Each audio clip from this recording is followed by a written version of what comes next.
The Yankees will likely be looking to upgrade their roster during the 2021-2022 offseason.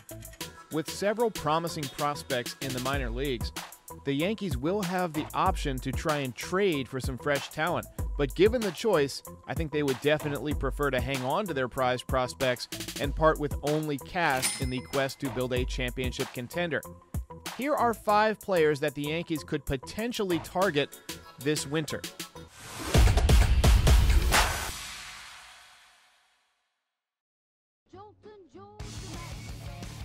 Number 5, Freddy Freeman.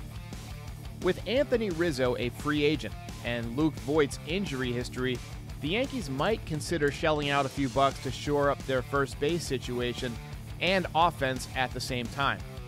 Freddy Freeman is a 5-time All-Star. He's an MVP, and he's a consistent left-handed hitting first baseman who plays good defense, he runs the bases well, and he's got a total field approach which allows him to pick up an average of about 300 total bases in any given year. He's 31 years old, so his best years might very well be behind him, but he's still likely to be an excellent player for another 3 to 5 more years. He'll probably be seeking a 6 to 8 year contract, and as a lifelong Atlanta Brave, I have a hard time imagining him playing in another uniform, but he would definitely fit. The luckiest man on the face of the earth. Number 4, Carlos Rodon.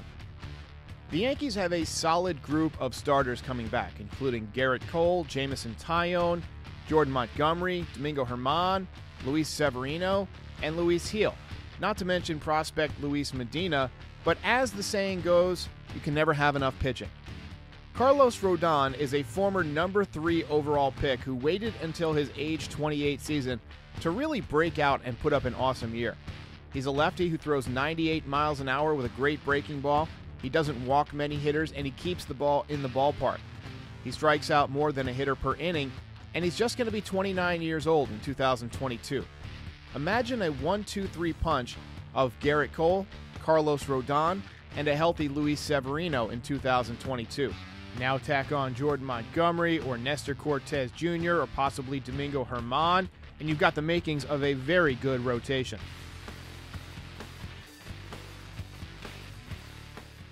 The most famous baseball player of all time, Babe Ruth. Number 3, Robbie Ray. Robbie Ray would make a lot of sense for all of the same reasons as Carlos Rodon makes a lot of sense. Ray, though, is slightly older and will be 30 years old in 2022, but he would come with the added benefit of being taken away from a division rival, the Toronto Blue Jays. So not only do you improve your team, but you hurt an opponent. We know that's something that the Yankees have done in the past, such as when they signed Johnny Damon away from the Red Sox, or when they signed Garrett Cole away from the Houston Astros. Robbie Ray has always been a great strikeout pitcher, and we know the Yankees love strikeouts. It would be interesting to see him paired up with Yankees pitching coach Matt Blake to see how good he can really be. Number 2, Marcus Semien. The Yankees have some infield issues. Gleyber Torres is a decent second baseman, but not a great shortstop, and he's had a down offensive year. However, he's still young enough to get better. Gio Urshela seems to be more suited for third base long term, and the Yankees have some prospects on the way that can play shortstop, but they're probably not ready to take over next year. They also have DJ LeMahieu, who plays all over the diamond but didn't have his best season in 2021. Could the Yankees try and lure Marcus Semien away from the Blue Jays with the intent on playing him at shortstop for one season before moving him to third base to replace Gio Urshela and allowing either Oswald Peraza or Anthony Volpe to take over at shortstop? Semien is a pretty versatile and pretty solid defensive player who can play shortstop, second base, and third base, so he would give the Yankees flexibility.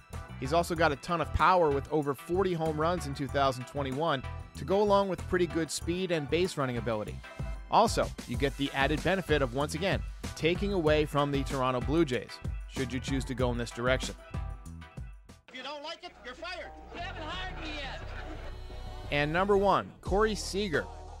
Corey Seager probably isn't the most impactful free agent on this list, but I think he's the most likely that the Yankees will go after. He's a left-handed hitting contact-oriented shortstop who has a little bit of pop. He's got a career high of 26 home runs in 2016, but that's not what the Yankees are looking for. He's just 28 years old, his defense is about league average, and his offense is slightly above league average.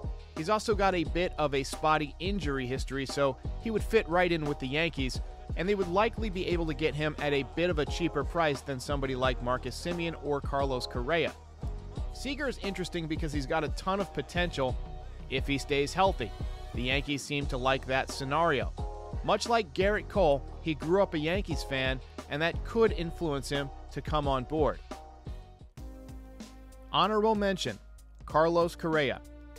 Some Yankees fans would hate this because he was a member of the 2017 Astros, but the guy can flat out play.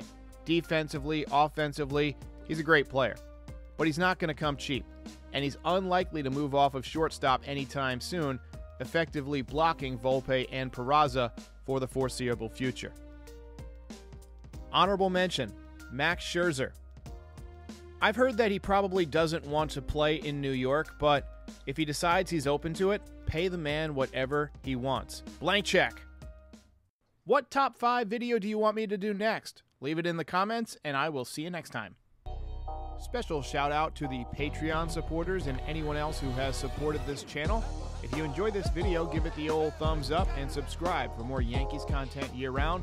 If you really enjoyed it, check out the Frieze. It's the official podcast of this channel.